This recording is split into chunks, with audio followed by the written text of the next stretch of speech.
why don't you give us somebody who we could have more faith in, aka your Men's Warehouse pick of the week? Let's absolutely do it.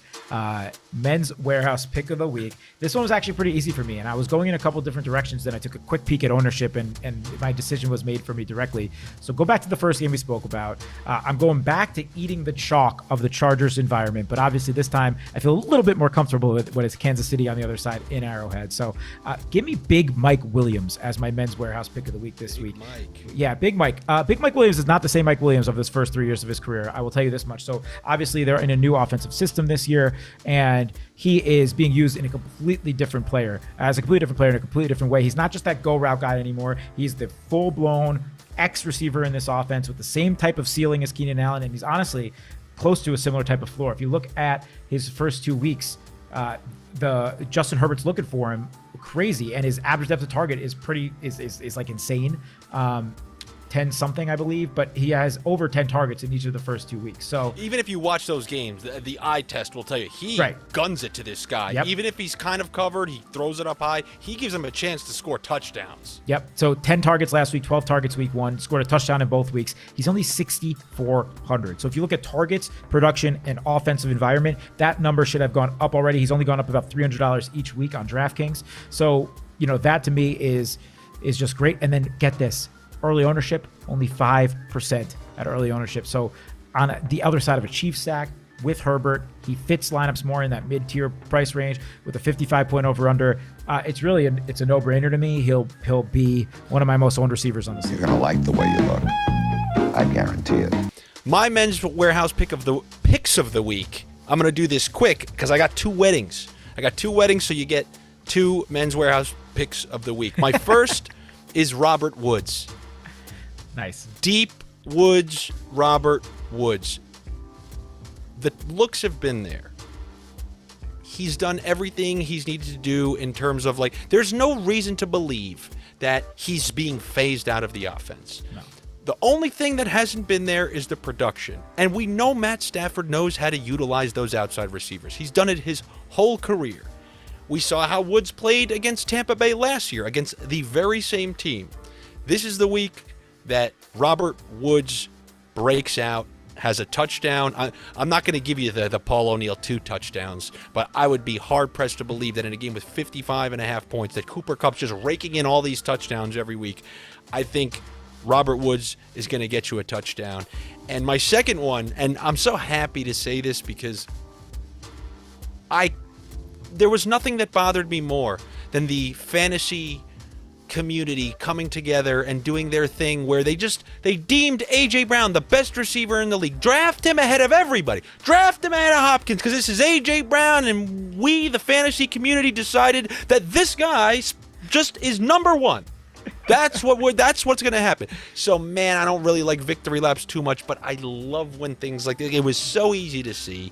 I don't even know if he's the best receiver on his own team, and that makes it so enjoyable for me to make him my Men's Warehouse pick of the week because he's still the same A.J. Brown as always. The one who now is probably going to pop 120 and 2 long touchdowns. And I'm happy to say it, and I'm happy to see it because I've already been vindicated. There, he's not going out from this point forward and being the wide receiver 1. It's already too late. Okay, so I'm going to collect my little check to nobody and from nobody on the side and be happy to give you my second Men's Warehouse pick of the week in A.J. Brown. I guarantee it. And since we're already this deep, why don't I just reveal the rest of my lineup and we can work backwards that way. I want to do it. I just want to tell you how much I love the A.J. Brown pick. It's the only thing, I mean, he had 9 targets last week and only had 3 catches. That's never going to be that kind of ratio again for him in the season. His targets are there. His average depth of targets, also insane. He's got 36, I don't know, it's crazy. 14 average yards or something.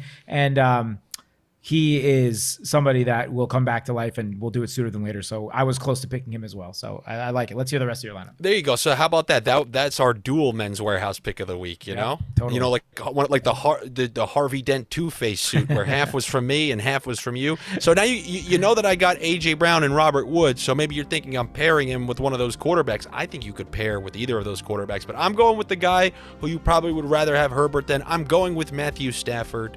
And I'm pairing him him with not only Robert Woods, but also Tyler Higbee for the same reason that I mentioned before. He has the possibility. We've actually seen it on a primetime game where he had a massive tournament-winning day. We know he's capable of it. He's the only one who hasn't had the big day yet. Him and Robert Woods, they're just... I don't really believe so much in do. Like, if there's 9 straight reds on a roulette board, doesn't mean black's coming out. But those two are primed to have a solid game this week at home against the Bucks. No reason that both of them and Stafford wouldn't want to perform and shouldn't perform. So going on from there, so we have A.J. Brown. Then in that game, I'm running back on the other side, Chris Godwin. Antonio Brown, you don't know the situation, and just in case, I would feel comfortable with him, but for the purpose of, not having to change my lineup, I feel equally as comfortable with Godwin. He's the one who's going to get the consistent looks every week, and you saw this down the stretch last year, even when that Bucs offense was flowing the right way. It was always Godwin that came every single week with the 6 for 70-something. So I feel comfortable enough in Chris Godwin that he's going to get him looks. I needed some of the Chargers-Chiefs game, and I bought into it with the rest of them. Hopefully this is good, Chuck, but for 4,800, I just can't say no. They're going to get him some catches. They're going to get him some screens. We know Andy Reid can do it. He's done it with Westbrook, McCoy, Jamal Charles. You name it, he can get running backs involved. This is Andy Reid we're talking about. The only thing that can screw you is if they just decide to go with a Darrell Williams, Hilaire, like 50-50 split. And then I'm going to go Keenan Allen on the other side of that game, 6,600. So I'm happy that you're going to have Mike Williams in there. I'm going Allen on that. And then I'm going with a defense running back stack, and that's with my Saquon Barkley. I believe he's going to be the Derrick Henry of this week. I don't know, maybe not 170 yards or something, but there's no reason he shouldn't go over 100 and a touchdown. Potentially more, because he could always take a screen to the house too, and I'm pairing it with the Giants defense. This is maybe the Eli Manning retirement thing. Can you get up for this game at least? So that's my lineup. Stafford double stack, running Godwin back the other way with A.J. Brown in my flex, and Hilaire, Barkley as my running backs with the Giants D. It's a lineup that I will be building a lot of this week without Stafford and without Hilaire. Every other piece I will be well over the field, I think, on. So we're definitely in agreement with there. And Hilaire, again, it makes sense. I'm just kind of going the contrarian route, and I will talk a little bit about it in my lineup here. Some ideas that I have, especially if you're a tournament player, if you want to have some direct pivots to Clyde Edwards-Helaire, there are some ways to do it. But he's a very appealing option this week. There's no doubt about it. And the other thing I'll say, I love the Saquon pick. I love it a lot. Him and Jonathan Taylor both are those mid-6 guys to me this week that are interesting. Jonathan Taylor is leading the NFL in red zone touches right now, in goal line carries right now, with 0 touchdowns. So it's kind of similar type of thing that we were just talking about with Josh Allen. I think that will go in the positive direction for him.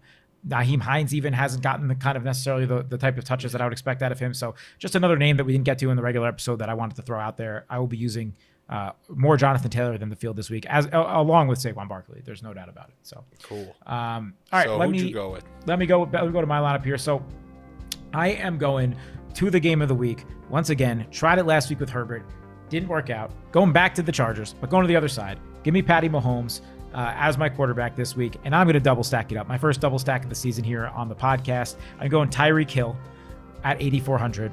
Just, has the highest ceiling of any possible receiver. Well, look, you dieted the first 2 weeks with single stacks. You earned the double stack. Yes, exactly. And I'm going to go to that $3,900 Mecole Hardman. I'm not going to call it chalk. I mean, people as of right now are off it. Again, 8 targets. All you need from that is something along those lines again. 8 to 10 targets and 3,900. I'll be happy with the overall output there.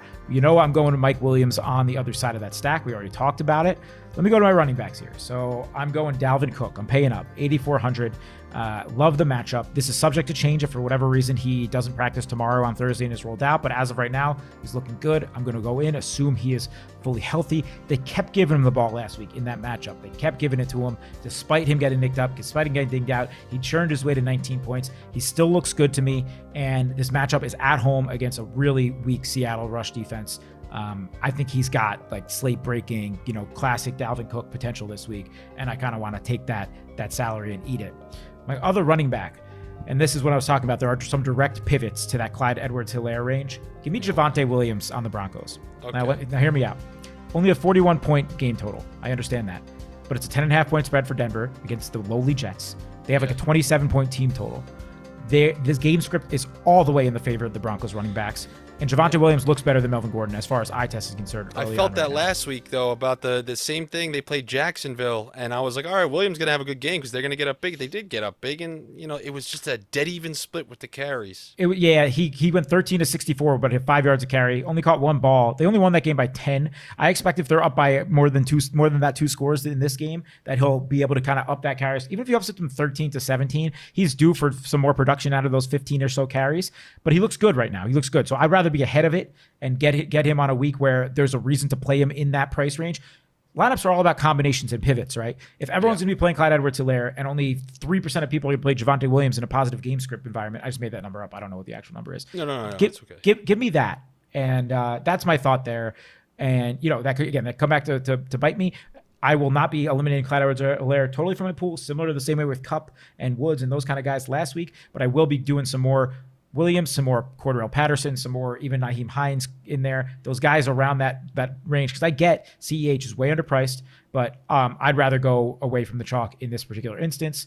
So Cook and Javonte Williams, and then we are matching on Tyler Higbee. I love that price, 4,000. It doesn't look any better than that. 100% of snaps. Everyone's going to be on Hawkinson too because million routes run, right? And Mark Andrews 5,000. There's guys that people are going to be on. I'm not loving these punts at tight end so far this year. I haven't grasped, I still think there's weeks for guys like Gerald Everett and Tyler Conklin and these guys that, you're just, if you're using their quarterback, you cope. Like last week, I used Teddy Bridgewater as my cheap quarterback.